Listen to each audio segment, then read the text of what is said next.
gotta keep this thing charged up because it's gonna die.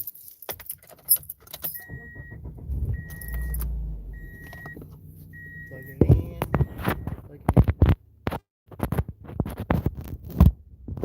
Good morning, good afternoon, good evening, wherever you're from. I am here doing some clothes today. Not the funnest, but it is what it is. Everybody's got to do something they don't want to do. And here I am doing what I don't want to do. This is annoying. There you go. Oh, oh man. It's really early over here. Not a lot going on over here. Just I'm talking. I'm just talking. I'm not gaming. I don't do games because games are they destroy lives. Games. I don't know what the point of games is, honestly. I like board games though. Thank you for the first like. Appreciate it, brother. I like board games to a degree. Uh, the ones that are complicated, man, I could care less, honestly. But I do like board games. I like card games, but I don't like video games. Video games are extremely addictive. I mean, I don't know if anybody who I don't know. I guess I don't know of a lot of people that don't play video games that aren't wildly addicted to video games. That's just my opinion, though. But I have seen people who play video games, but they're like, ah, it's all right, you know. But I've been the type to be like, oh, this is the best game ever. You know, I could play it for hours and hours and hours.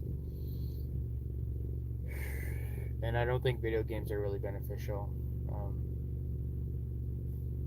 It could be if you're playing with people like your friends.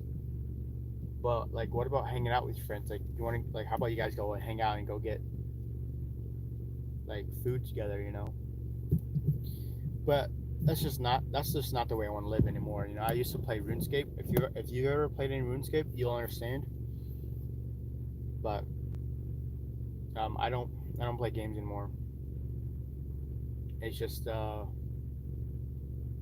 it destroyed my life basically. It did. I mean, I had no motivation in life. All I cared about was leveling up and getting new achievements. And it's a lot like life, you know. We in life you want to level up, you want to get bigger, you want to get jacked, you want to get rich, you want to get smarter, you want to be cooler. And in life you want all these cool accomplishments too. You want a degree in I don't know. I don't know where that might be. Like maybe you want to go to MIT, you want to get a degree from there, and then you want to go to Harvard and get a law degree there. You know, we want all these accomplishments in real life. But the truth is, the games they're lying to you. You know, they're so interesting and they're so good at making it interactive that you think that you're really achieving something in life. Now, I will say that there are those who have the self control when they are playing games that they can also be successful at the game, make a living off the game, and also get achievements outside of the games. And they don't play for an obscene amount of time. Now, those guys, they've done video games well. You know, hello. Um, but for most people, they don't do video games well. Most people can't monetize their video gaming. Most people can't gain any achievements from their video gaming. Not tall enough, brother. No, I'm not tall enough though. But anywho, but video games, they just yeah, they lie to you. They make you think that Kane, hello, Kane. I'm not country, but I live in the country. So basically, all the things that I wear now makes me. I feel like I'm a country person, even though I'm Asian. That's just the way it is. I'm sorry, you know. And I've acquired the country accent just by living in the country, you know. And I imagine if I lived in like Australia, I would pick up their accent too. But thankfully, I don't live there because they've got all of the most venomous and dangerous snakes and spiders you could ever see and never Yeah, I don't want anything. And they have crocodiles too. Like I would never even feel safe going outside. I'm so sorry. And I know it's a bash on Australians. I hate to do that, but Steve Irwin, he made really cool videos and movies. Uh, no, today's not the workout day. Sorry. I thought about I brought my kettlebell and everything because I'm doing the doing clothes at the laundromat, and I used to work out here. Like right now it's dead. It's like early as can be. There's no moon. Well, at least I can't see the moon. There's nobody. Like there's a car every few minutes. You know that's how early it is. But I used to come here and I would work out, and that's how I started getting in shape. Is I started at the laundromat by myself. I bought these resistance bands, and I would do burpees, push-ups, and whatever workout I could do. I would do it here. This is my old stomping ground for getting in shape. But anyways, snap. I forgot. So I went from workout to Australia to games. Sorry, I'm going to go back to games. But yeah, games they sell you this fake life. It's this really fake life, and you think you're becoming somebody great. You know, you meet women on there, you meet men, and you meet sadly children. You even meet children on there, and honestly, the truth is you don't really know if anybody's anybody because it could be a guy masquerading as a lady, and can go either way. But I mean, I started playing RuneScape when I was really young too, so the chances of there being a child on the game is very likely, honestly. But real life is way much better. It's way harder though. I tell you what, real life is harder than that game because in the game, the way I increase my strength is by clicking that button. And every time I click that button, I slowly and gradually increase my strength in the game. But in real life, I gotta put some serious work into it, honestly. Like that's how deceptive games are, you know. You think you're somebody, you think you're important, you know, you think you've done something in life, but games they give you no real benefit and they lie to you, you know. So that's why I don't play games anymore. And I'm trying to do real life, because real life is where it's at, you know. And I was trying to play video games and try to be successful at playing video games, but I had a family and I was completely neglecting them for my own personal gain. And that's just not right, first off, you know, because if you're a man and you have a child and you have someone that loves you, that cares about you, that depends on you to provide for them, but you squander that and you say, you know what, I would really like to be famous, I would really like to make a lot of money doing this, but it doesn't make any money and you're not famous. You're really dropping the ball. You're really not being,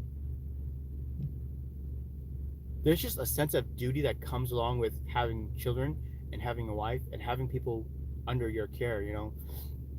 And I just wasn't doing it. And I was trying to be like, but babe, I'm trying to be somebody, I'm trying to be important, I'm trying to make money for us. But the truth is, a lot of it was just very egotistical, and I was just serving myself. And I'll tell you what, it's a saying that I've heard a lot in my life, especially since I've become an adult and since I become a husband and a father and a Christian, that if you serve others, your life will be better.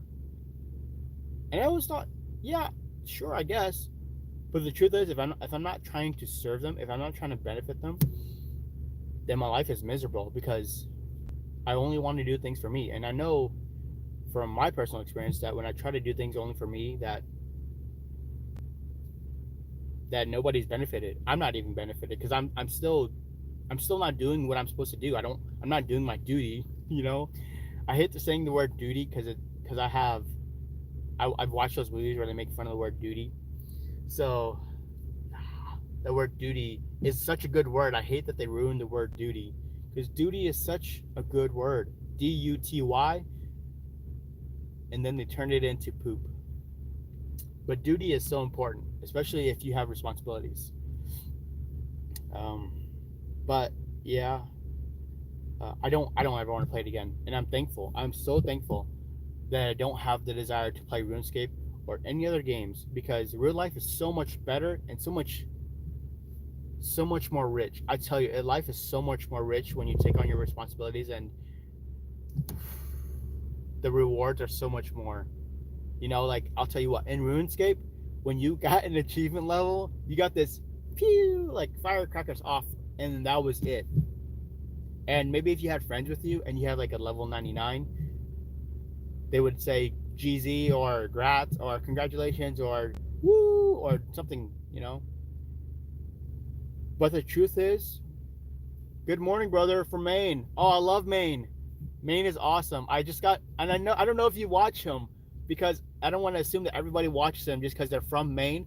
But I love watching Zachary Fowler. That dude is so fun to watch. I'm sorry if you're not a fan, if you're not like that, but I love watching Zachary Fowler, and I'd love to visit Maine one day. Oh, it just seems like such a beautiful country, you know.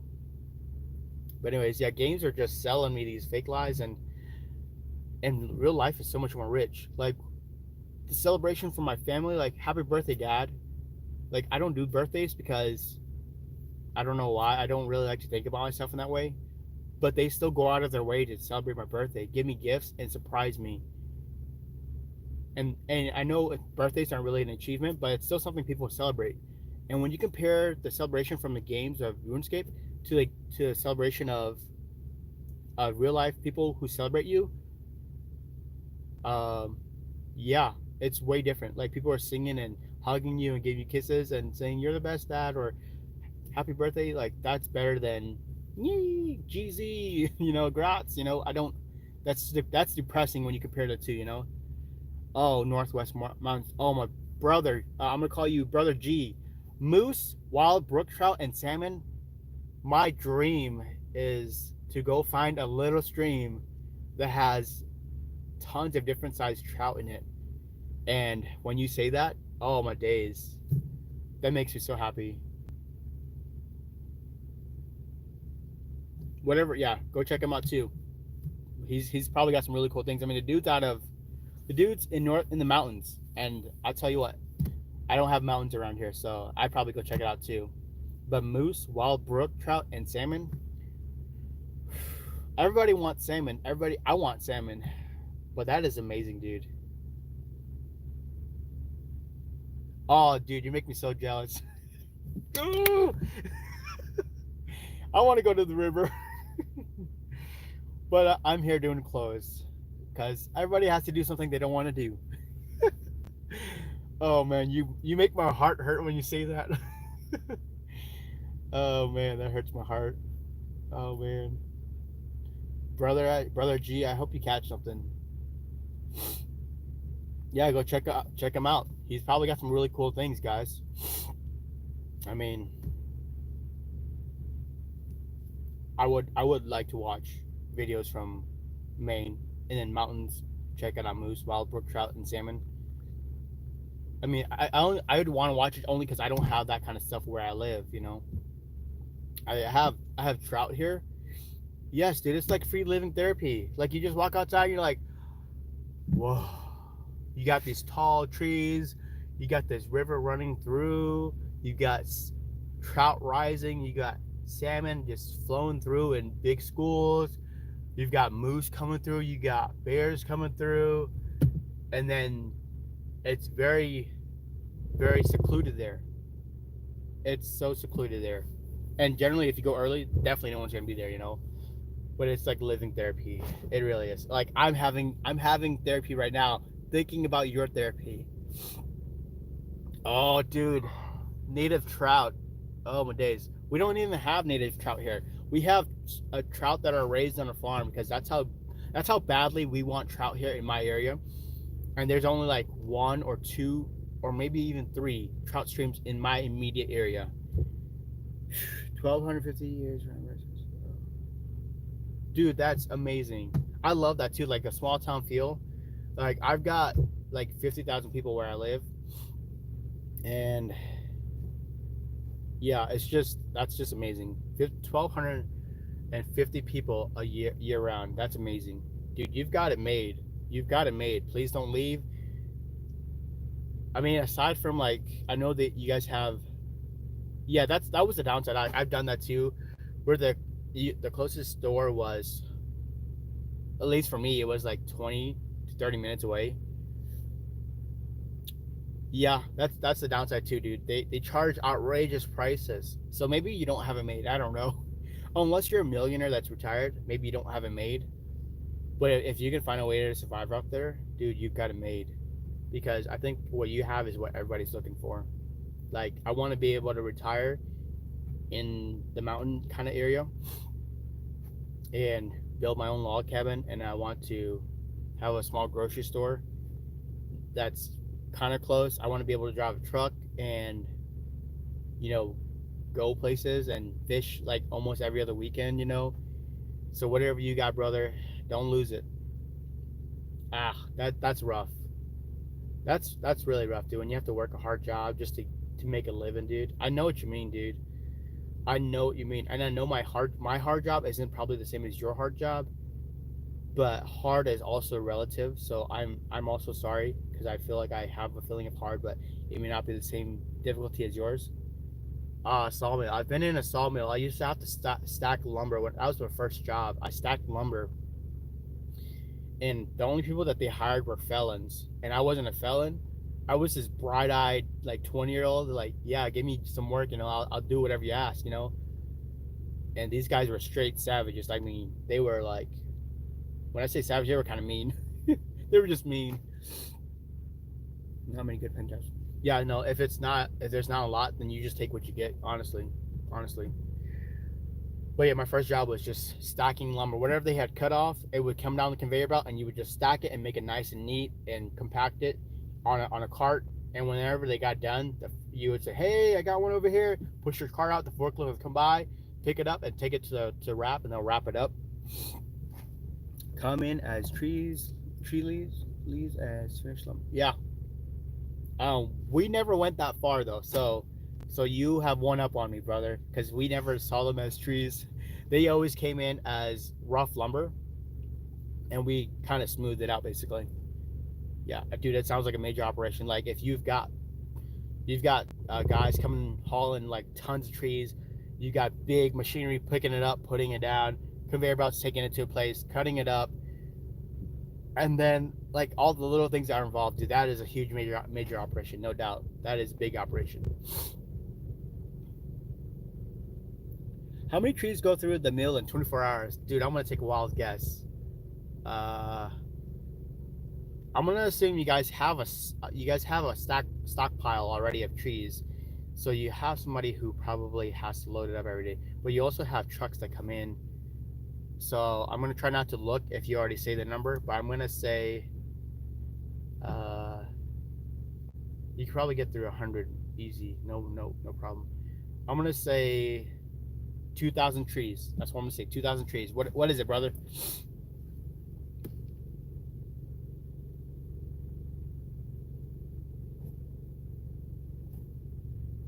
Uh, Maybe I should go lower. Hey, everybody that's watching, I appreciate you guys watching. I'm just here doing the close, and I appreciate you guys watching. Oh, dang. Dude, I am so low. That is so low. I'm so depressed. How bad. I've been out of the game for too long. Dude, that's absolutely insane. 2,000 is under, way far under. But yeah, everybody, I appreciate you watching. Thank you. I'm not doing anything special. I'm just doing close today, and I'm just hanging out. If you like what you see, subscribe. If you like what you like, then go ahead and like. Yeah, dude, that's total madness. Dude, it's got to be the most fast-paced work I can even think of. Like 8,000, at least 8,000 trees coming through, and they're cutting it up. Oh my days, I can't even fathom that, honestly. But what's your injury rate there? Because I know like that kind of work, people get hurt a lot. So do people get hurt there a lot, or is there high risk? Because where I worked, it was kind of high risk because you can get run over by a forklift. You can cut yourself. You can stab yourself. You can get your fingers mangled in the machinery. I'd just be curious because I got cut on my job on my shin. That's good, dude. That's awesome because I hate that kind of work because when people get hurt, there, it's kind of like it can be really bad or it can be just mild. there's no in between. I guess there could be in between. I don't know. I'm making statements that aren't true. I'm sorry.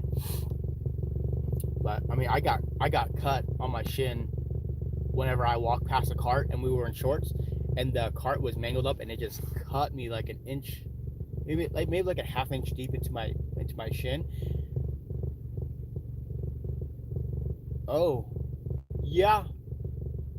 Maybe there is no in between. Maybe it is just bad and then it's okay. Maybe there is no in between. I'm sorry. Maybe I'm telling the truth. But yeah, I cut my shin. It was more like my calf, but I cut it like a half an inch deep, and it was like maybe like this. It's like this long. I go into the supervisor's office and I'm like, hey, can I get a band-aid for this? Because basically these guys are hardcore. Like if they get hurt, they don't say nothing. And I'm like, it had one drop of blood and it was just down my leg. And I said, hey, can I get a band-aid for this? Brother, I hope you have a good day. I hope you catch a lot. I hope you don't get skunked. And may you have a good day, brother. Praise God and thank you. And God bless you. But yeah, I cut my leg and they said, I think you need to go to the emergency room. No, seriously, these guys are like hardcore, and I didn't want to be like a sissy, So just give me a band-aid. And I was a young 20-year-old. I didn't know what to think. So I just went with the theme. Like the theme is, don't say nothing and be tough. Anyways, I asked for a band-aid. He's like, hey, I think you need to go to urgent care, basically. Basically. So I was like, oh, okay, I guess. I mean, if you want me to. And I look at it, it's like, yeah, I guess it's kind of deep. And they bring the secretary in, and she's like, oh, yeah, let's call urgent care. And they call urgent care, but urgent care literally sends an ambulance out to me. They don't have lights and sirens on or anything, but they like send an ambulance to me. I'm like, this is not standard operating procedure anywhere I've ever been. But they send a ambulance to me. They sit me up in the front and they take me to urgent care. And I go there and they stitch me up. And I thought it was cool to like look at my cut while they're sewing it up. But I started getting like, start getting what's the word, dizzy. And I'm like, oh, I don't feel good. And they're like, oh, go ahead and lay down. We're gonna get you some juice. And yeah, don't do anything. And they give me some juice and I drink. And I feel better. And I thought it'd be tough and look cool by looking at it while they were sewing me up, because they did put local anesthetics in, but it's just not the same. I guess you can't really look at yourself. It's hard for most people to look at themselves while they're getting worked on. But anywho, yeah, about passed out. That's the closest I've ever been to passing out. But I was like out for 2 days, and I was on workman's comp, and I had to keep my feet lifted up the entire time. It wasn't bad. It wasn't a bad injury, but it was my first serious injury, basically, at a sawmill. Sorry. Today's my cheat day. I'm so excited. Oh my days. You have no idea how excited I am. Alright, actually, sorry, I gotta take you guys with me. We gotta go get clothes. Well, I gotta get the clothes, but you're gonna go with me. Sorry, it's nothing fancy. I just I gotta get the clothes. I gotta change them out.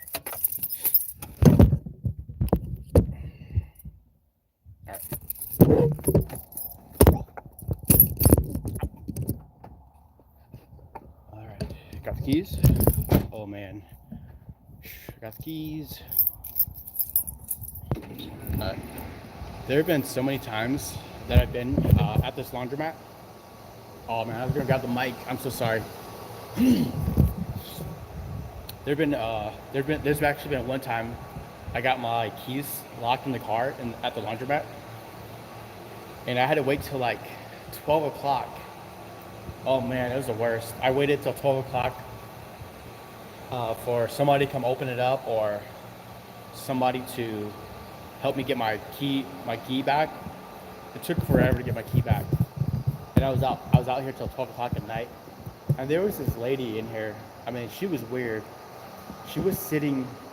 I'm saying she's weird, but I'm doing the same thing she was doing, except she was sitting in a corner, like on a desk, in the corner, and she's taking selfies of herself. And I'm like, this lady is absolutely crazy, taking selfies of herself. I mean, she was sitting on the.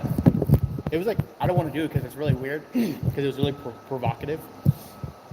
But she was sitting on there at the laundromat taking provocative pictures of herself, and I'm just like, I thought this was a safe and nice laundromat. But I guess when you're out late, weird people come out too, you know. But this is a really nice laundromat. I like it. It's like one of my favorites. Like, look at this. Look at this fancy machine right here. Right here. You get all this, and you just use your card, or you can type in the number here.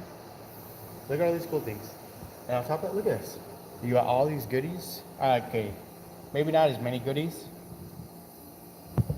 but when I started, this whole rack, all these things were filled up to the brim. Yeah, it was pretty cool.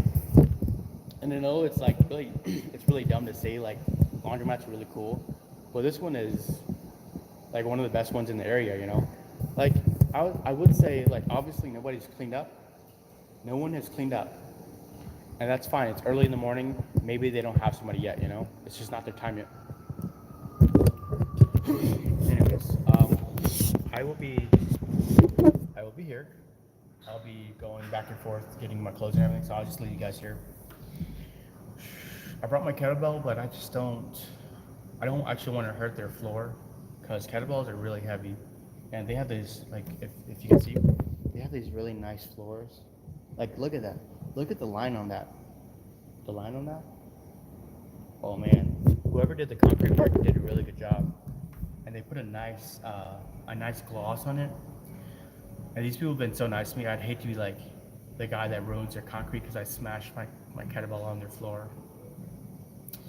So I'll stick to resistance bands on the inside, and on the outside, when I go work out there, I'll do kettlebells, but not today, not today. Um,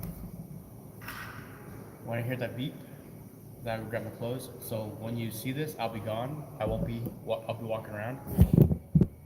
But hey, if you do like what you're watching, go ahead and subscribe. And if you like it, go ahead and like. Oh, that was not the beep, but that was the sign of the door unlocking. Go ahead and like it, subscribe if you want to watch. I'll be back.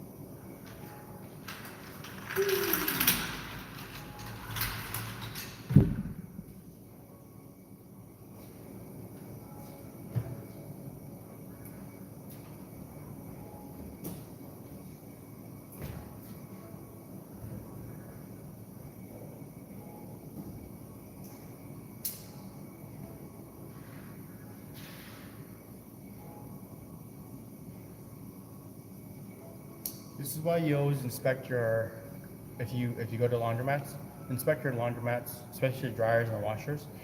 You'll get coins in there sometimes, or you'll get rocks. Always inspect.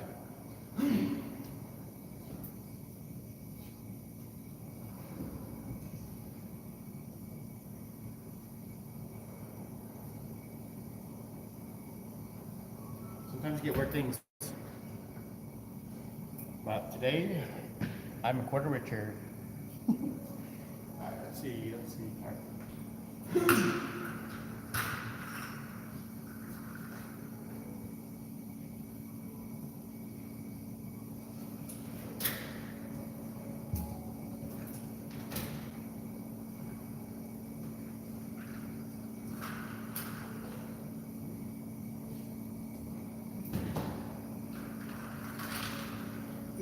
If you're just stopping by, I'm just doing clothes.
I guess it's a bad time to be doing live stream when I'm doing the laundromat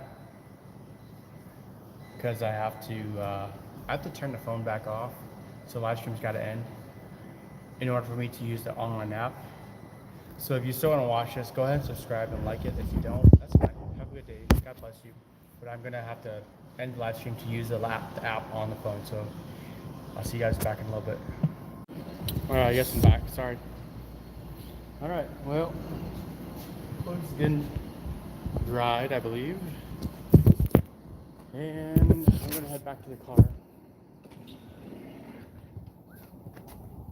Such a nice day. Oh my days. I can't believe how nice it is.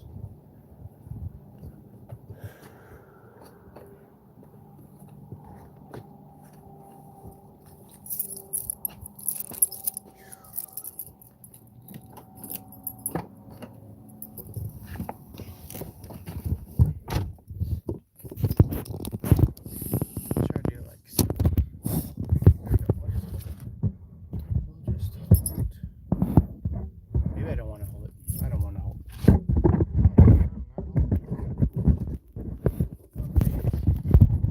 Hey, I just want to say I appreciate you guys. I know you don't have to watch this. I know you guys probably have better. Yeah.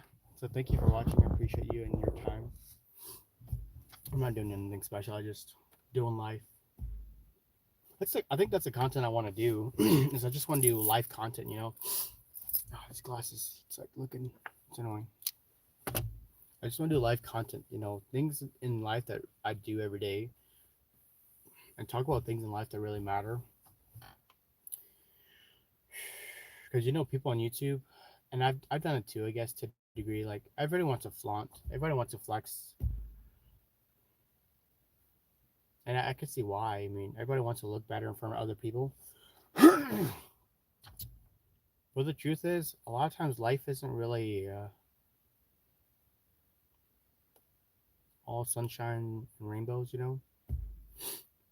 Life's got a lot of ups and downs. And I don't think people post about the downs enough. And not that they should not that they should only post the down things, you know? But the thing is, if you're gonna show your awesome lifestyle, I think you should be honest about it, you know? And I'll be honest with you about my lifestyle. It's not perfect. And the ups are not driving around in a Lambo. The ups are not eating. What's that guy's name? Oh man, the guy who does this. But yeah, the ups in my life are not eating at Salt Bay's restaurant. The ups in my life are times when I get to just be with family and it's undisturbed time with family. Those are the ups in my life. And some of the other ups would be, I don't know, when God does awesome things in my life. Like he'll answer my prayers, or he'll give me wisdom, or he'll put me on a new path. Like those are ups, but sometimes it can be downs. But when he puts me on a new path, like those are ups. And at the moment, I'm just waiting. I'm just doing the work that's before me, that's set before me. And I think the work that's set before me is not easy. It's really not easy, actually. But I'm thankful that I'm even on God's radar.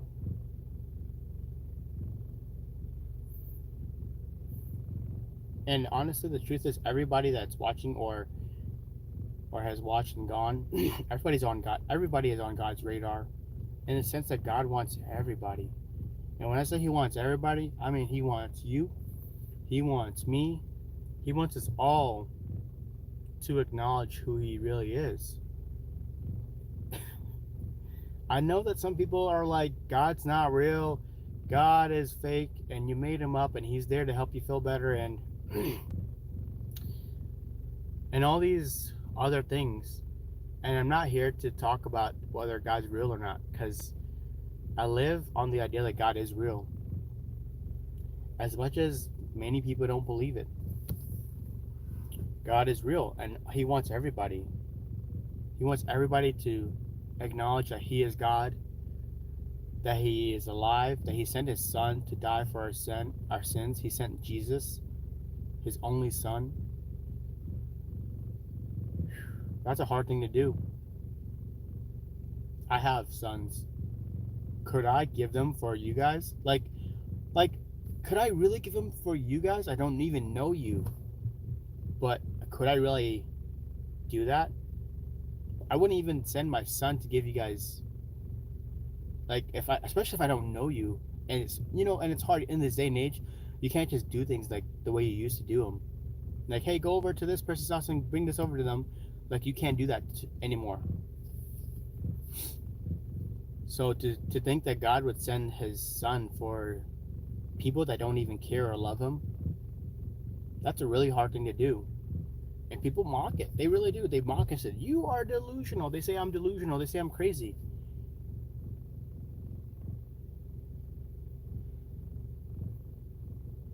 But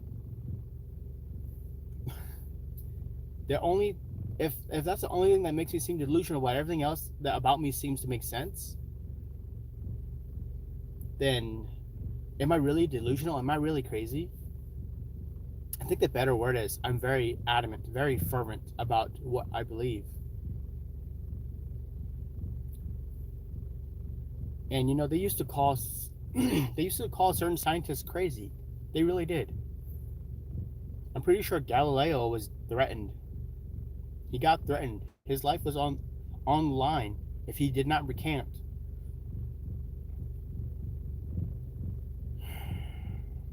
And people call you crazy, and it's whatever. But the truth is, God has changed my life. Like, absolutely changed my life. And I'll give you one testimony the other day. And some of you, if you're subscribed, you may have already heard it. If you've seen my past live streams, you may have already heard it. I'll give you one of the testimonies. I was interviewing a bunch of people a few weeks ago for a job. And there's one guy who didn't, actually, there's more than one guy, but one of the guys didn't answer my call, didn't answer my voicemail. And a few months later, he messages me on Facebook and says, "Hey, I lost my wallet. Could you help me out with 20 bucks? I'll pay you back 30 or even double 40." And I ignored him the first day because that's a really bold thing to ask of someone, first off, especially since you don't know them, and especially if you have a really bad rapport with them. And he didn't answer my call, and he didn't answer my voicemail, so he didn't want the job. And I left it alone for a day, and then something about me felt like I should have responded. Like, the decent thing to do was to respond. So I looked back at it to see how long ago it was that I didn't respond, and it had only been maybe a day. And I asked him, "Hey, brother, do you have what you need? Did you get what you needed?" Because he wanted to get, I forgot this on the first part, but he needed formula for his baby. And he said, "No, I didn't get it. I'm going to go to the Salvation Army, and I'm going to go see if they have any formula, and I'm going to go get some food." And he's pretty persistent after I had responded to him. He's like, "Hey, can you help me? Are you going to help me, basically?" And I stop and I pray. I just very, very simply ask God, one, thank you for today. God, please forgive me for my sins and my transgressions. And I just pray, God, for wisdom and discernment. And while I was praying this, wisdom came to me that I should go online on my phone, and I should look at all of the food banks, all the Salvation Armies, all of the places that could help parents or people that are in need. I called Salvation Army to try to beat him to the punch to see if he could get what he needed, and they said, "No, we don't have that kind." So they directed me to another one in a different town that's close by, and I called them, and they said, "No, we don't have that. But there is another place that you can call if you want to." And I called that other place, and they said, yeah, actually we do. We only have two though. And if he gets here by 1 o'clock, because we close at 1 o'clock, then he can have it basically for free, you know. And I asked him if he needed to provide any information because they service an area and you have to prove that you live in the area. And she says, no, you don't have to provide information on the first time, but after that you may have to. And I immediately go and I Facebook message him. I said, hey brother, if you go to this place right now, because they close at 1, at this location, they will have that one formula can that you wanted me to buy. They have it for you. If you go there right now, you'll make it on time. Or at least if you time right, you'll get there. And the first thing he says is, you know what? Don't worry about it. I'll figure it out. And I'm thankful that I prayed about it, because if I didn't, I probably would have just given him $20. And if you had a baby infant who is dependent on formula, and you say no to formula, I'm going to believe you're not being honest with me. You are not telling me the truth. You are lying to me. I gave you 30 minutes of my lunch. I just want you to, if you ever watch this, I want you to know I gave you 30 minutes of my lunch to try to help you out. And it bothers me a little bit.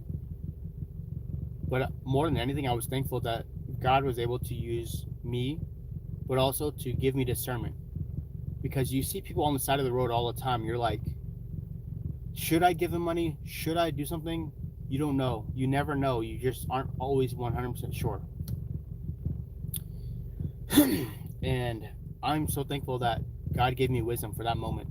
Because the next day, that guy asked me, hey, can you give me $5 so I can get gas? And I said, no, I can't help you, brother.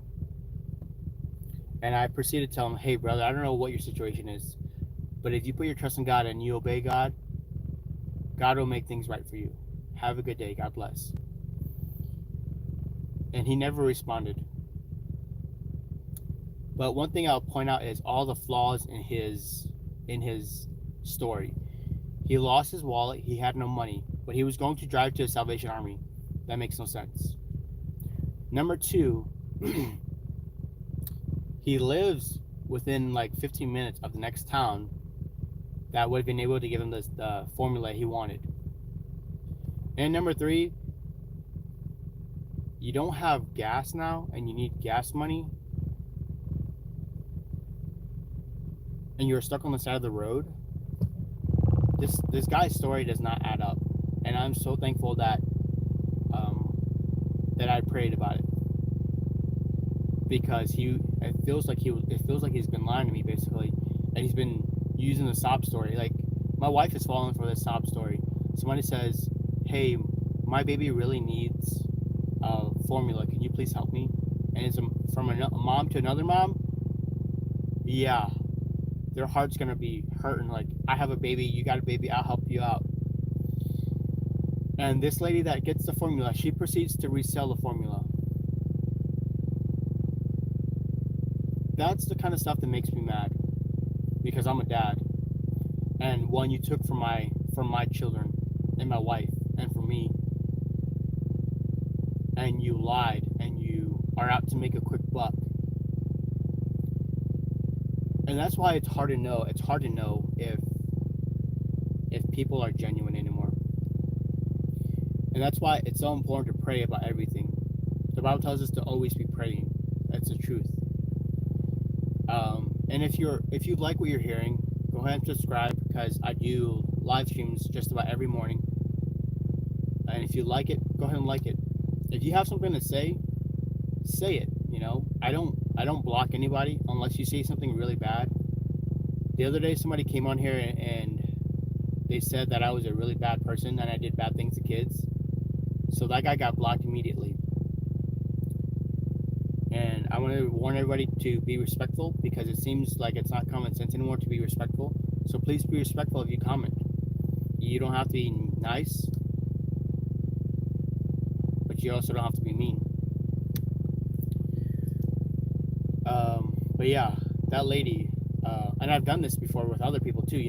They're like, "Hey, can somebody please help me with some groceries?"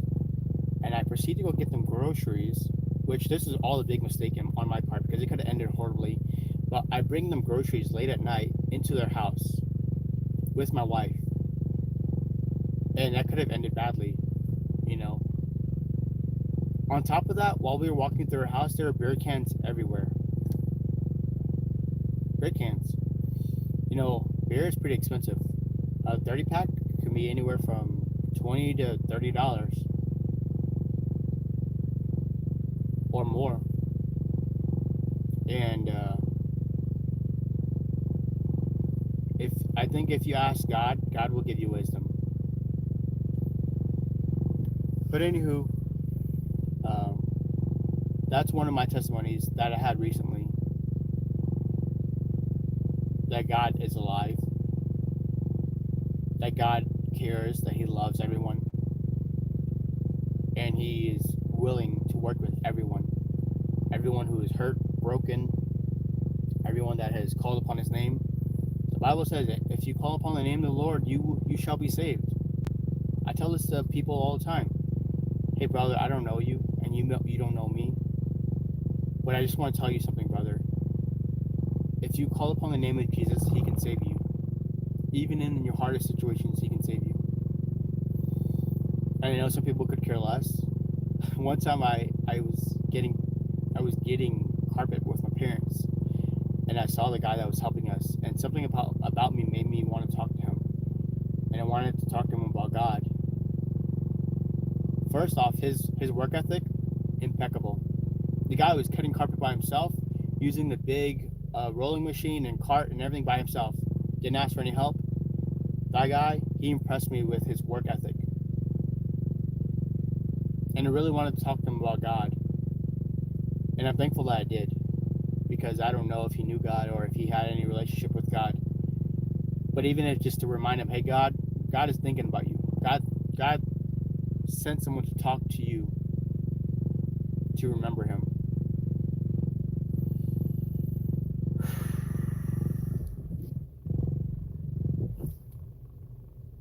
I really dislike how people say God doesn't exist, or they like to mock Him, because I think a lot of people that mock God or Christianity or religion in general, a lot of those people don't have a lot of proof about whether God exists or doesn't exist. They're just people that have been hurt by God, or perceive hurt from God, or perceive hurt by one of God's peoples, or supposed people, like those churches that aren't really like Christian churches. The ones that only preach about death and damnation if you don't turn. Nobody preaches about His love or His mercy. Some people only preach about the good things that God can do in your life. Some people only preach about good things, but they don't preach about Jesus. And those people who have gone to those churches, they've been hurt. I don't blame them, because I had a skewed image of Christianity before I became a Christian, and I don't know how, but I'm sure it was through some televangelist. Definitely wasn't going to church, because I've never been to church before when I was a kid. But everybody that says that God isn't real, they've been hurt for the most part. They've been hurt, really hurt, and I feel bad for the people that have been really hurt, because they don't know who God really is. They don't know His love. They don't know anything about His mercy. All they know is some guy or some woman that is proclaiming God hurt them. One example that I was able to know through work, we had this very young man who came to work, and my mission for the most part was to speak to everybody about God and Christianity and get everybody's views and try to minister to everybody. He came to the work, he was brand new, and I was able to talk to him about God, but he told me he didn't believe in God, that God's not real. He told me his background, and it was really hard. It was a really hard background. He said that his mom and dad were really bad parents. His dad made a lot of money, but squandered his money in stocks or whatever. And I don't know if I'm only hearing one side of his story because I'm only hearing his side basically. But basically, he said that when he was younger, he had to go find his own food. When he was a little like 4 year old, he had to go find his own food because his parents, I don't know where they were or what they did, but they were not taking care of him. And that really hurt him. And I'm sure it's deeper than I know. The hurt is deeper, the details are deeper, and I don't know his whole story. But he doesn't believe in God. And he has gone towards science to disprove God. And I think that's what a lot of people do is they don't like God and now they need to go find proof that he doesn't exist. And that's why a lot of people turn into science after Christianity or turn into science after they're hurt because they blame God. And it seems really weird when you talk to somebody who really doesn't like God and you can see they just absolutely despise God. Except what has God done to you personally? You know, everybody's parents is responsible for themselves. I'm responsible for myself. I'm a parent. I'm a Christian parent. If my child feels hurt by something that I said, it's not because of God. It's because of my poor decisions. You know, whether I was angry or I was frustrated or I was misled or I just misspoke. But we blame God for everything, and I don't get it. Because if you ask me, that young man who came to work, his parents were bad parents. If their son had to feed himself, but that has nothing to do with God, because God doesn't change. He is still who he is from day one, from the get go. Before the get go, he's still the same person. But anyways, when I was talking to him, I kind of hit an impasse because he was very adamant about his scientific research that God doesn't exist. There is no proof of him, that we came from something in the form of micro cellular levels, basically. But he doesn't know beyond that. He won't even acknowledge the Big Bang. But the ultimate question I asked him is, "Hey, bud, if God is real, would you believe in him?" And he said, "No, I wouldn't." And that's the simple truth. And that's from Frank Turek. If you haven't seen that guy's got a lot of wisdom. But asking him a very simple question of, if God was real, would you believe in him? And if they say no, then they're just not ready, or you're not the person to speak to them. And it's just the way it is. As hard as it is. And welcome everyone who just came on. Thank you for watching. If you like it, go ahead and subscribe and like and share if you want. And stick around. It's just real talk about everything. And when I say real talk, it's real talk, so it might be offensive. Sorry. But yeah, he didn't want anything to do with God. So I was like, you know what, yeah, that's fine. You know, and I got the answer I wanted. You know, you don't want to talk about God because you don't really believe in him, even if he was real. That's fine. You know, I'm not going to bash you for it. But my hope is that you do turn to God, turn to Jesus. But yeah, people have been hurt. People have been seriously hurt. And it's not because God has done anything wrong, but it's because people are imperfect. Absolutely imperfect. And I can't think of any person who's been a perfect parent or perfect person except for Jesus. Because our parents who are supposed to love us, they hurt us the most. Truthfully, they hurt us the most. Because they're the ones who are supposed to love us the most. And it's always the people that love us the most that hurt us the most. And it's such a sad, sad, sad cycle. And it's a sad thing. And I'm not a perfect parent either. Well, man, I tell you, I've been changed. I've been changed by God. I've been changed from night to day. And I've just been blessed because I've turned my life over to God. And I've been blessed in many ways that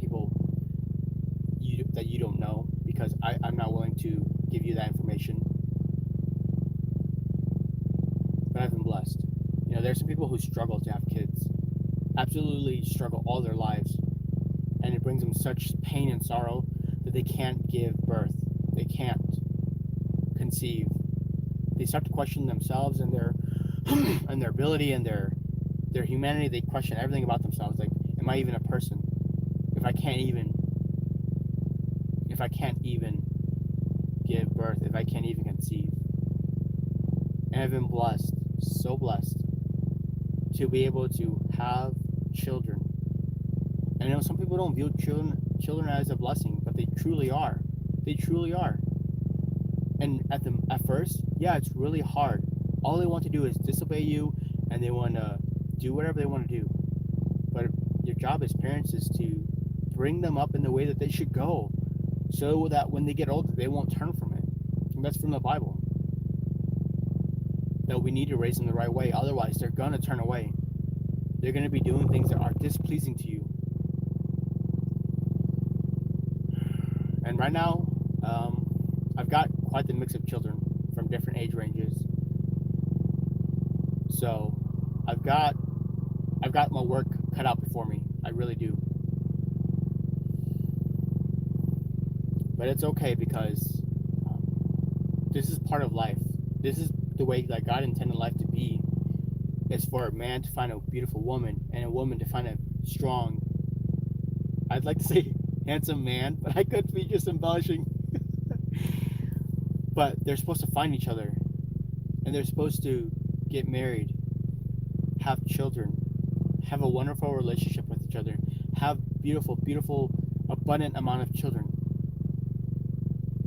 and also live for God while all this is transpiring. And it's in the Word of God. God said, go forth and multiply. I guess I'm doing my job, right? I'm sorry. I'm making my own jokes here. I like my jokes. You may not. But that's the way the life was intended to be.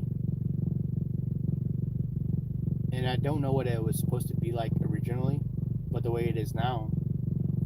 You find a beautiful woman, you find a handsome man who can protect you, and you start a family. You do awesome things with your family. You build a little army. Back in the day, that's kind of who your backup was your army of sons and daughters. More your sons, but you had your own little army. You took care of yourselves.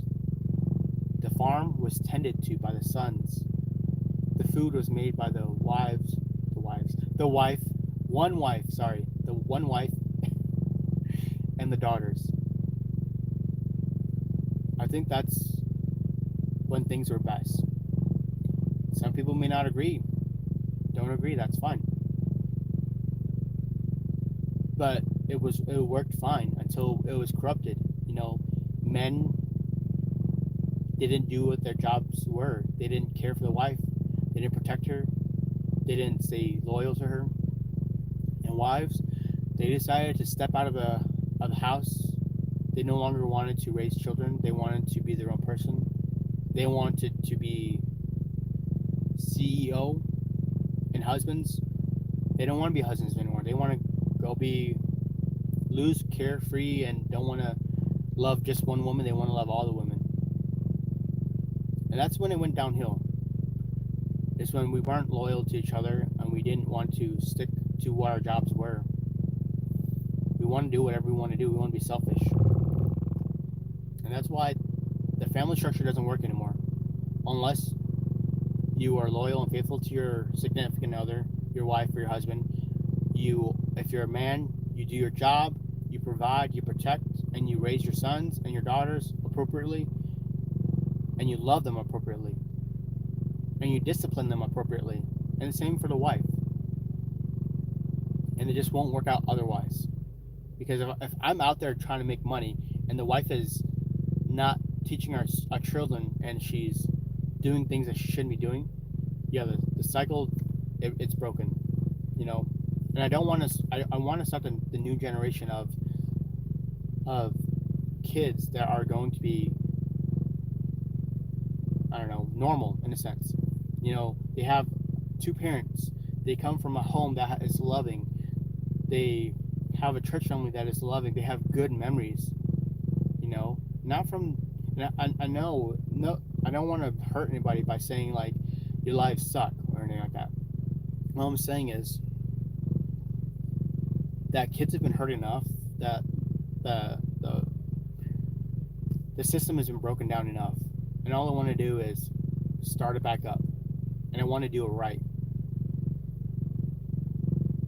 because there's too many kids running around without parents, without love and care.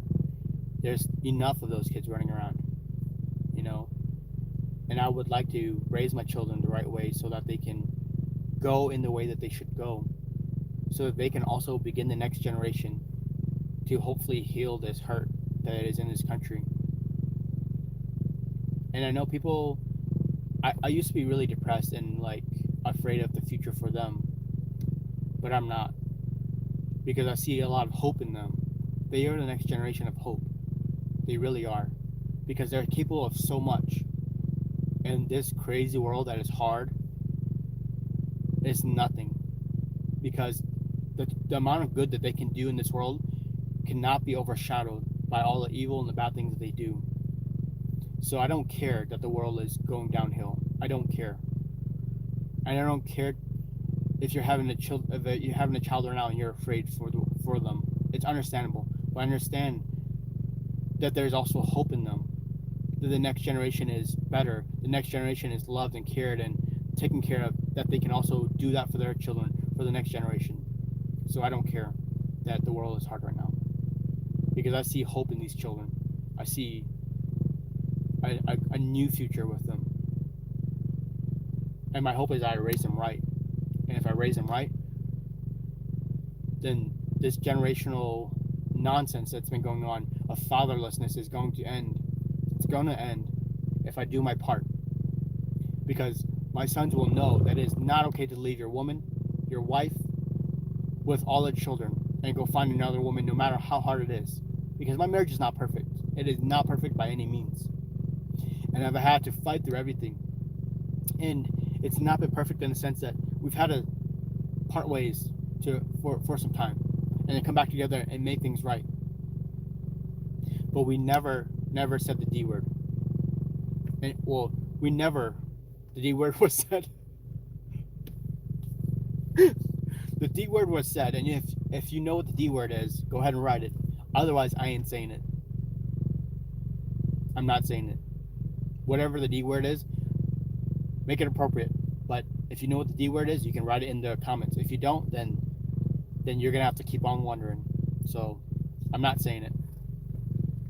But the D word is not on the table, no matter how hard our marriage is, because we set the standard of what a good marriage is, what a loving marriage is, what a kind and generous marriage is. We set the standard so that they know what to look for in a future spouse. So I see hope. I see a future. It's like planting a seed and watching it grow. And all you have is hope for that seed. All you have is hope for that sprout. And that's all I see right now is I see hope. I see nothing more. I could care less that it's raining and thunderstorming outside. I see hope in those children that are sprouting. And if you don't see any hope right now, one, put your hope in Jesus, because that changes your whole perspective. Because, hear me out, I know some of you think I'm crazy. That's fine. But the truth is, when you look at the world as it is, and you see how messed up it is, that's funny. People just like dropped off like flies. But the world is messed up as it is. And you're like, what am I supposed to do? I don't want to go into this war. I don't want to be a soldier in the war. I don't want to be starving. I don't want to be homeless. I don't want to be fighting people for food. I don't want to do any of that. But when you put your hope in Jesus, your whole trajectory of life changes and your view of life changes as well. Because Jesus says it's going to be okay, first off. Everything's going to be okay, first off. And if you put your trust in Him, nothing looks the same anymore. I promise you, nothing looks the same anymore. And I was going to compare it to doing drugs, but I'm not going to do that because drugs are bad. But your outlook on life is different. And that's why I view having children in the midst of an election, having children in the midst of COVID, having children in the midst of all these horrible things going on in the world, I view it as nothing. It is, I'm hopeful for the future. Because my hope is not only in the children, that they'll change these generational curses, these generational sins, these generational problems. My hope is also in Jesus, that He can help them. He can help them do what needs to be done, but also that there is life beyond this life.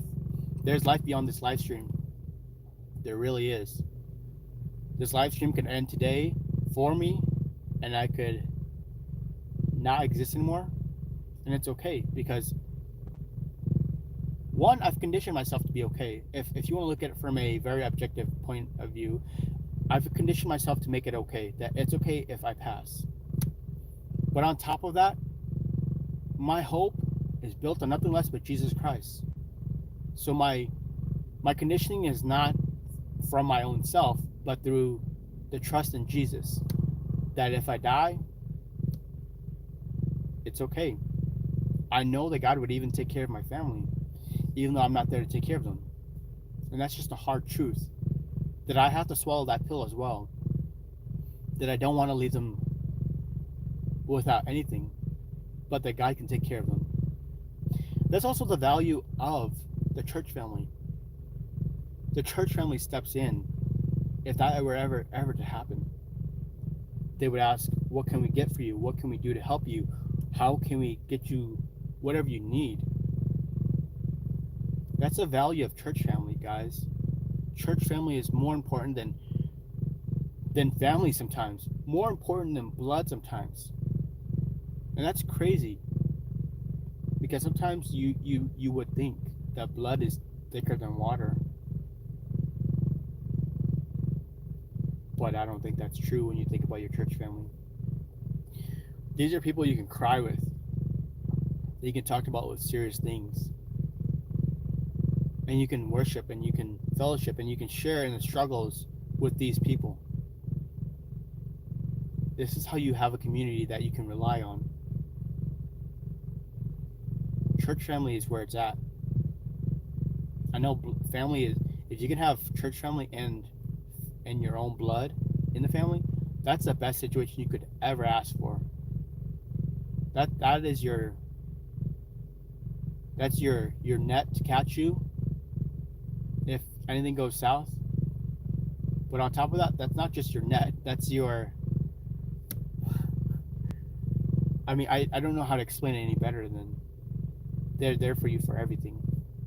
Not that you're like milking them dry for everything, but life happens for everyone, you know.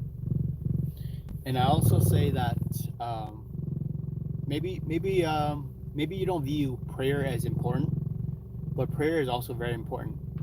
It may not change as much as you want, but it can change your perspective. Because a lot of times our perspective is what holds us back. But God can change our perspective if we go to Him humbly. But on top of that, it can change your life if it is in God's will that it can change your life. Just like I said in the earlier testimony, that it changed the trajectory of how I was going to deal with that guy who asked me for money. Because I wanted to give him money because I don't know how to verify if he's real or not. And I'm thinking to myself, you know what, it's only 20 bucks. 20 bucks though. 20 bucks can be a lot to somebody. It's a lot to me. And I'm not rich. Definitely not rich. But anywho, prayer can change your trajectory. It really can. And it can change your life. And you know what? It does not hurt to have more people praying for you. It really doesn't. If you can have a group of 100 people pray for you, And when you ask them, hey, I like I've done this before, like, hey, I hurt my knee, I hurt my foot, I hurt my hand, and it's such a small thing to ask, but you're doing something so big at the same time. You're asking so many people to. It's like asking the president, like having everybody ask the president, hey, could you do something for me?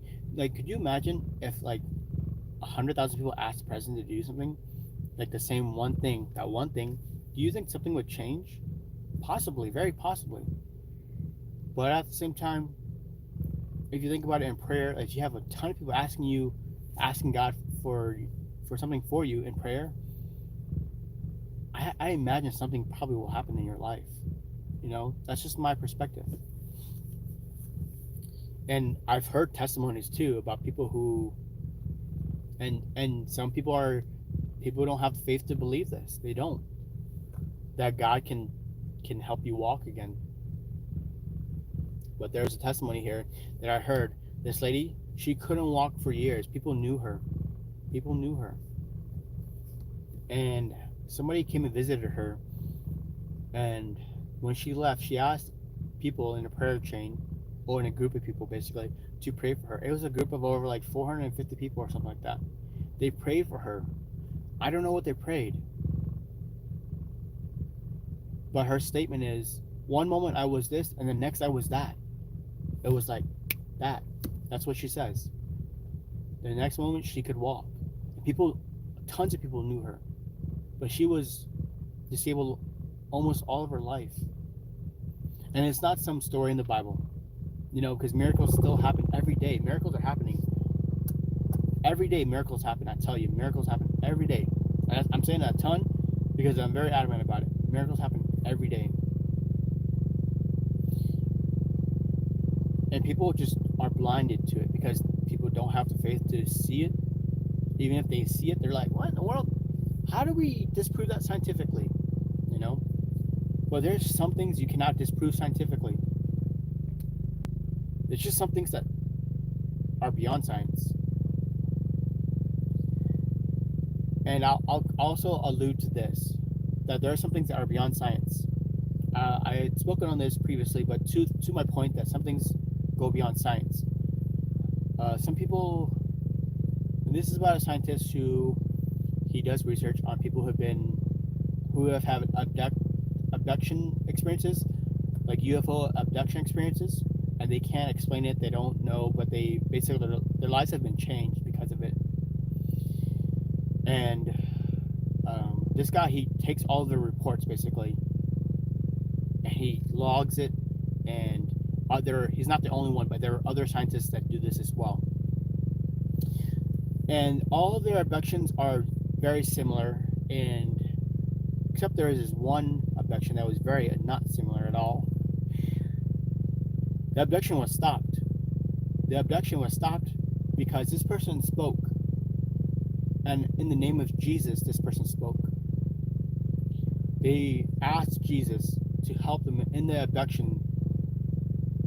And I'm not saying that these abductions are real, but the experience might be real.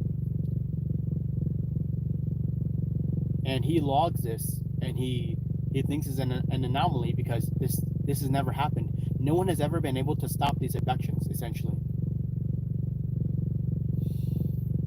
And he goes to his other scientists, and he asks them about it, and they also have different logs similar to his that they were able to stop the abductions. But he asked them, why didn't you ever make this public in a sense? Why didn't you ever tell anybody, basically? And the scientist says, well, you can't because it's not scientific. It's basically, you can't add religion into science, even though God is the creator of science. But basically, they shun it. They say, well, we don't want to say it because we don't want to get embarrassed. Even though scientists are supposed to be pursuing truth, first off, whatever the cost may be, even at the detriment to your name, scientists are supposed to pursue truth, even to the detriment of their name and their prestige, whatever the case may be, to the detriment of them, because scientists have an oath to a degree that they need to pursue truth, regardless of what it looks like. They need to pursue every end. But these guys basically haven't been telling the truth because they're more important about looking good in front of other people than actually pursuing science. So science isn't what it used to be, and people aren't the way they used to be either. But anywho, other scientists have gotten reports that these abductions have also stopped because they called upon the name of Jesus. And this original scientist that I spoke about, he basically came to the conclusion, and I also have come to this conclusion too, and he actually openly spoke about it, that the name of Jesus Christ has stopped these abductions. And at least for me, I've come to the conclusion these abductions are demonic things because Jesus has power over all things. The name of Jesus Christ is able to stop all things. He has power over life and death. He rose from the grave and he is alive now. And if you believe in him, you have nothing to fear in this life because there is power in the name of Jesus Christ. But anywho, to my point that I forgot. Well, I was talking about scientists, about it's not the way it used to be. I can't remember what my point was at this point now, because I was going way too deep. But regardless,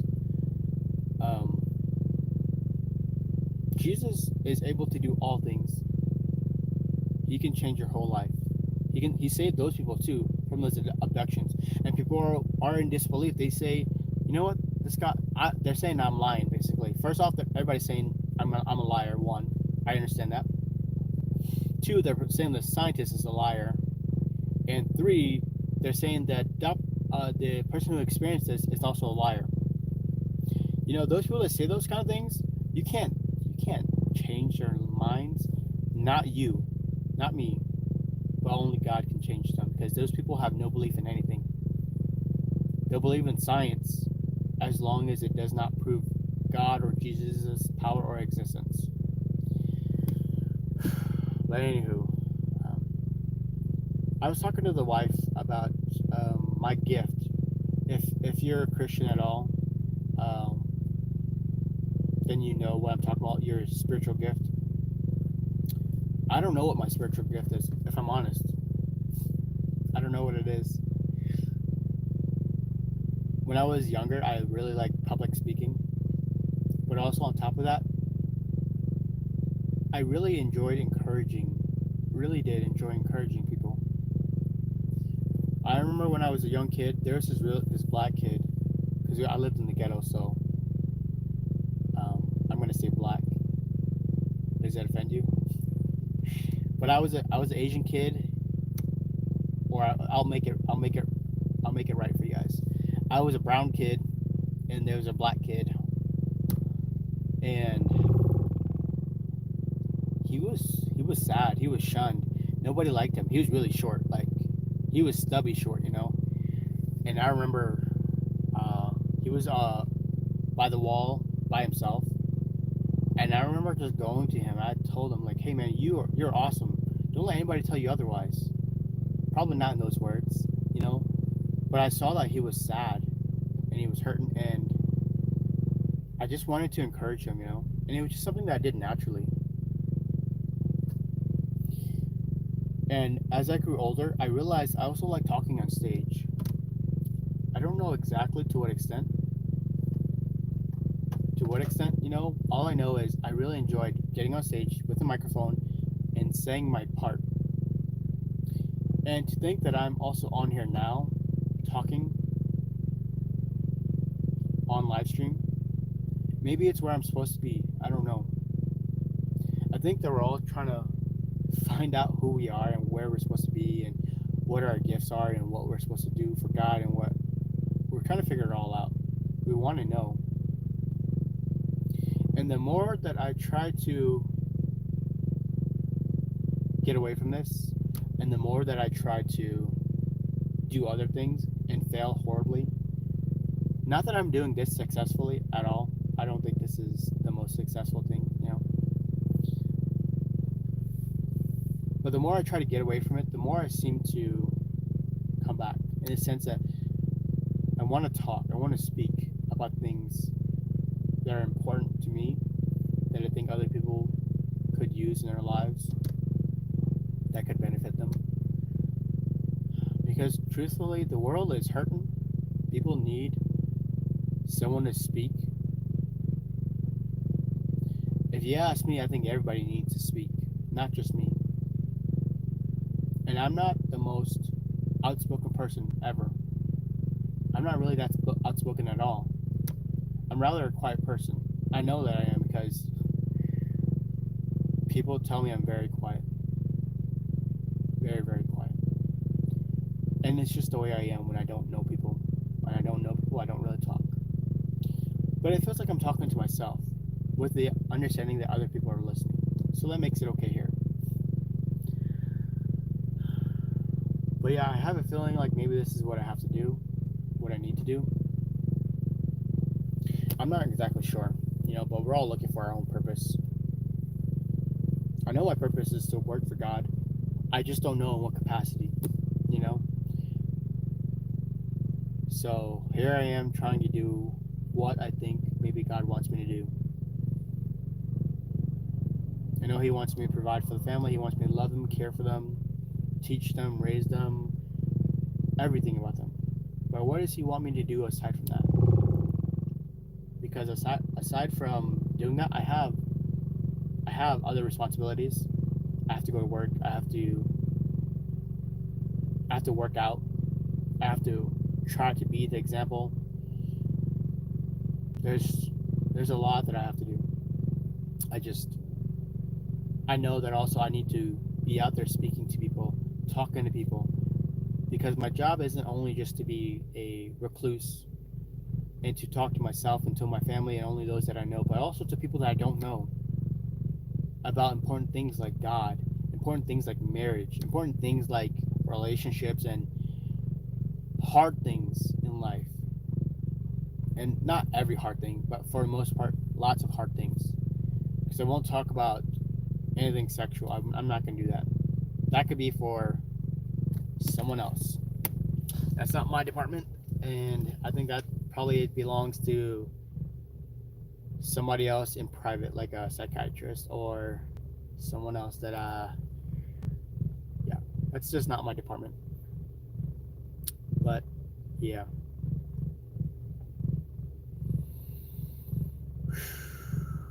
it's gonna be a good day. I think. I know I have to go help my father-in-law with cleaning up the new house that he bought, and it's gonna be kind of hard, but there's a silver lining in all this. The silver lining is it's my cheat day. I've been holding off so hard. I don't think I ate a piece of chocolate all week. Not even a tiny little square. Not even. And today I get to eat whatever I want, how much I want, but I'm still going to be mindful because I don't want to lose all the gains that I've been making.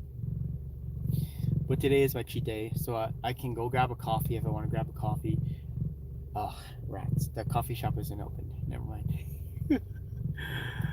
That's kind of depressing. That is kind of depressing. But today's a cheat day, so I get to eat chocolate. I can go grab a burger. I can go grab whatever I want to grab, and it's nice. Hey, if you're new and you're watching, or you've been watching, go ahead and like and subscribe if you're enjoying this. And I just appreciate everybody that's been watching and that's been listening. I don't know what you're doing in your day. I don't know. Maybe if you're just listening to this on the side, or you're actually intently watching this, but I appreciate you watching. I appreciate you listening, and I appreciate just someone to talk to and someone to listen. So thank you. I appreciate it. But yeah, today's a cheat day, so we're gonna enjoy some good foods today. I can have cheese. Oh man, my wife has this wonderful cheese. It's really good. I mean, it's like a new cheese that I've never had before, and it's so good. And I'm gonna eat a bunch of it. Like that was I did cheat on that. I ate like the tiniest little bit. Like if you could fit a piece of cheese in there, that's how much cheese I ate. But I'm trying to be really strict with my diet because I just feel like every dad or every man or every husband should be strong and look strong. You know what I mean? Like even if the big dude isn't like jacked, you're not gonna mess with the big dude. Or if the little dude isn't big but he's jacked, still that still counts. And I'm not a big dude by any means, you know. I went from 220 ish, 220, which is like 220, down to 190. I broke 190. I broke 190. I broke 190. I don't remember the last time I was below 190. So I'm pretty excited. I've been putting in some solid work. Like 3 months of eating right for like the most part, except for like ever so slight deviations because of my temptations. But I've been like 3 4 months now. I've been eating right, working out, and I haven't even been working out hard. It's just been like wake up, do weights, or wake up and do a run. So it's really not been like going to the gym hard every day, because you don't have to go to the gym hard every day. You really don't. You can run. You can buy a kettlebell. I got a kettlebell right now. I was gonna do it, but it's a little bit cold, and I just not too interested in it. But yeah, I'm really excited, and I'm really happy with the achievements that I've made. And that's also on the note of games. You can't get jacked in games. You can click in, oh, I want a jacked character. That's easy, but it means nothing. It means absolutely nothing when you get lean and you get jacked on your own, and you put in all the hard work, you put in the time, and you learn how to count your macros and your calories. That's when it really matters, and that's when it really counts, and that's when it really means something. Like that's I'm so giddy about it. Like I'm so happy like about getting close to being jacked. I one thing I do hate about being jacked though, unless you bulk really hard, is you're gonna look skinnier. Like my arms, they were probably like 15 or 16-inch arms, but now they're gonna be like 14-inch arms, and that's the downside of it. Is that my arms are just gonna look smaller, but I'm gonna be leaner, and I'm probably gonna feel better, and I'm gonna look more jacked. So I'm honestly probably 1 month out from 180, and I think 180 is my goal. I want to have visible abs, and I think that's my biggest goal, is just to have visible abs. I mean, my legs are getting cut. I don't want to see striations, because honestly, when you have striations, it's whenever you become such low body fat. But I don't want to be such low body fat. I just want to be lower so that like I can have a regular foods and still work out. But I don't want to be fat and working out and eating, because it's a losing battle. But if you have a good starting point, like if I'm at 180 and I gain a little bit of weight, and I still work out, I can still look good. And it doesn't take that much to lose the weight, that little bit extra weight. So that's why I want to go back. I want to go backwards, so I have a better starting point. I don't want to be a 175, because if I do 175, I know I'm going to see striations in my muscles, but I'm going to probably feel like trash, because those bodybuilders, they feel like poo poo. They do. They don't feel good, but they know they have a goal, and they've achieved their goal. To get striations, to get their muscles looking what do you call it, aesthetically asymmetrical, and to look big and puffy and or bulky. They've achieved their goal, but that's just not my goal. My goal is to get leaner, and then to get strong, and maybe get bigger. But do it the right way. Because I've been basically on a permanent bulk ever since I left college, and I'm trying to break that. I'm trying to break that, and I have more reasons to do it now, because I have kids, I have a wife, and I have people that look up to me, and I even have coworkers that I know I can influence if I start getting leaner and more jacked. I already have one who is on the journey now. He's on the journey. He's trying to lose weight so he can become a police officer. And to keep on going with my weight loss, I can help him. I can benefit him. I can encourage him, because he's not alone in this. Every day at work, I'm like, hey man, how you doing? Like, how's the workout going? And he's like, yep, still doing it. And it's harder for him because he's so fresh into the game, and he's got a lot of weight to lose. So it's hard, and he may not see a lot of results Well, he probably will see a lot of results, truthfully, but he may not see the results he wants right up front, you know. But like I can encourage him because I'm doing it and he's doing it, and before you know it, my hope is to draw more of my coworkers in, draw them into the living healthy lifestyle, to want to look good, to want to look lean, to lose a little, a little a face fat, and I can't do it alone by just saying, hey man, you're fat, you need to get in shape. I can't do it alone by saying it. I have to do it by living it. And people will see my results. They will see my muscles, my arms, my legs, my neck. They'll see everything, and that they'll see how much of a difference my life is, how different I am, And people will still they'll see if they want to change their lives, and if they don't, that's on them, you know. And if they ever want to change their lives in the sense of lose weight, get big, um, anything like that, I'd always be willing to be there to help them and talk to them and encourage them.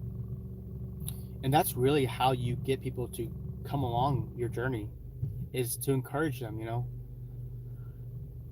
And that's my hope. That's my hope. And it's funny because everybody knows me as the beef and rice guy, because every day I go to work and I eat rice, beef, rice. That almost should be a song. But like I try to eat the same foods every day so that I don't have to be like, oh, what am I gonna make today? Am I gonna hit my calories? Am I gonna hit my macros?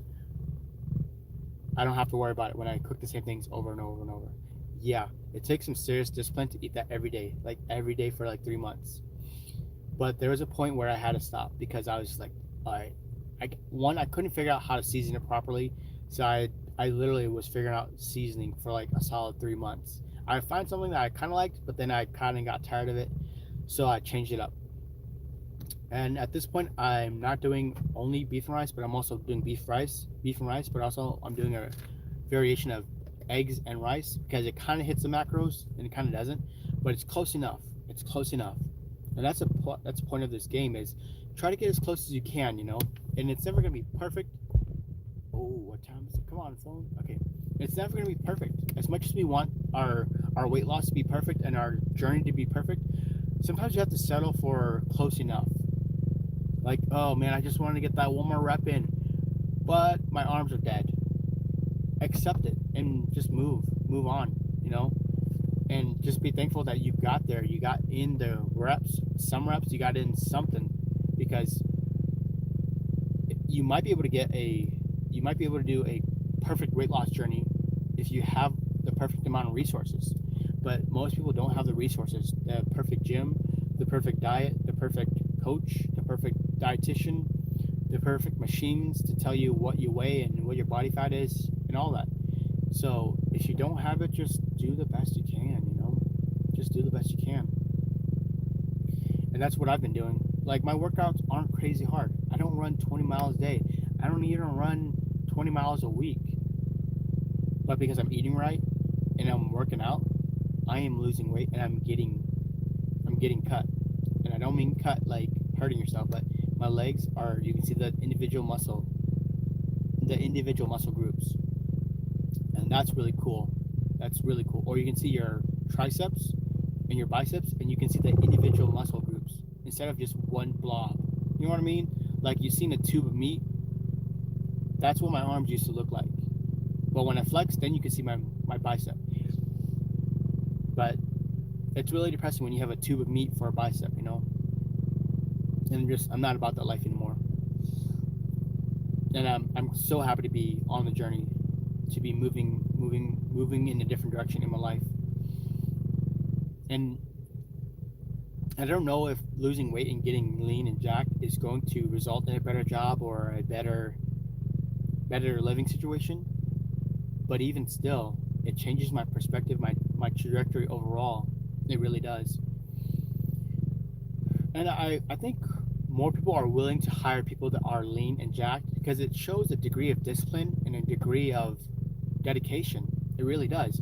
So the next time I show up to a job interview, I'm going to make sure to wear short sleeves, like a nice polo that accentuates my arms. And I'm gonna hope that my arms are big enough to make an impression. Because everybody is impressed. No, like there's not a single person that there might be, but even so, there's not a lot of people that are not impressed by somebody who has a jacked bicep or has a big bicep. It makes good first impressions. It really does, and that actually might be the catalyst to changing your whole life. Is just being a little bit more lean, and it could easily land you the job. It really could. Like this dude, he looks like he works out. Like that first handshake, the biceps, the triceps, they're popping. I hate saying popping because it makes me think of Wes Watson. I don't like that guy, but they're literally, your biceps and your triceps are showing, and they're obvious. And you shake that person's hand and you give them a solid handshake, and you're like, "Hey, how are you doing? I'm here for the interview." And the guy's like, "Oh, dang, look at that dude." Even though a lot of people downplay it, like there's no denying when you see somebody who's jacked and who looks like they're putting some work into their lives outside of work. They are dedicated outside of work. So if they're dedicated outside of work, what do you think that they'll do at the work? You know what I mean? So it gives off the right, the right, the right first impression. I don't like to say aura because it's kind of a weird thing, but it does give off the good first impression. You always want to make a good first impression. You know, I remember I did an interview. I came in with dark gray slacks and a light gray polo. I had my hair done up nice. I had my arms were looking good for where I was. I shook the guy's hand like, "Hey, I'm here for an interview," and the guy looked overly genuinely impressed. And I was also feeling very confident. I was dressed nice. I I was looking lean in my shirt. My arms were looking tight, in the shirt. And I go to the interview, and the guy is really impressed. I mean, it's just the way it is. We are impressed by people who show. We're impressed by people who have evidence of their dedication. We really are. You know, we're impressed by people who are dedicated, and it's just the way it is. And maybe that'll be the catalyst that'll change my life. That's my hope. Maybe I can land a really awesome job that will pay me a lot of money. I don't know, but all I know is when I go to job interviews, I want to make that good first impression. So that boss man, that supervisor, he can think, man, he talks really well, he looks really well, he dresses really well. I think I want to hire him. You know, and if you ask me, I've had to interview people before. There's people who can talk really good, but my interviews were on the phone. But if somebody came to me and he looked jacked and he looked like he worked out or he was disciplined in any way, I would consider him more. I really would. Because I would be curious. Hey, man, what do you do? I would literally ask, what do you do? Because your arms look big. The guy would probably be like, well, I work out, or yeah, I do this, I do that. I count my macros and eat my foods. Like, I would be like, this dude, he knows what he's doing. He's researched things. He's a smart man. And I would probably hire him over the guy who probably talks really well, but is overweight, personally. Because everybody can talk well for the most part, but it's not the talking that convinces people for the most part. It's the actions. The actions convince people. What does he do when he's sitting in an interview room? Does he sit like this or does he sit like this? You know what I mean? Like posture and your body language, it says so much more than just your words.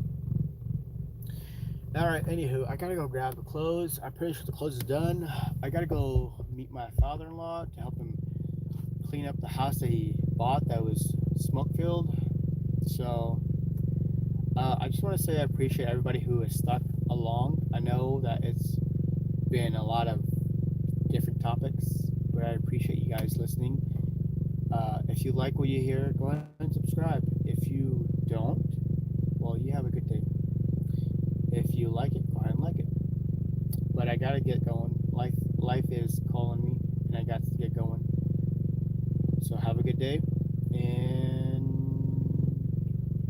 wherever you are in life, put your trust in God, and everything will be okay. I promise you that. Put your trust in God. obey Him, and everything will be okay. I'm going to pray before I leave for everybody, and just bear with me. Dear Heavenly Father, thank you for today. Thank you for the blessings that you give to me as a believer. Father, thank you. And I just pray that you be with everyone here who is on the live stream or who was on the live stream. I just pray you bless everybody. And I pray that everybody would come to the knowledge of you and your Son Jesus and his sacrifice. Thank you for today, and please just be with everybody. Bless them, and I pray your will be done in their lives, God. And we just love you, and we thank you for all things, God. In the name of Jesus, amen. See you guys. And bye-bye. Bye-bye. Baby, bye-bye.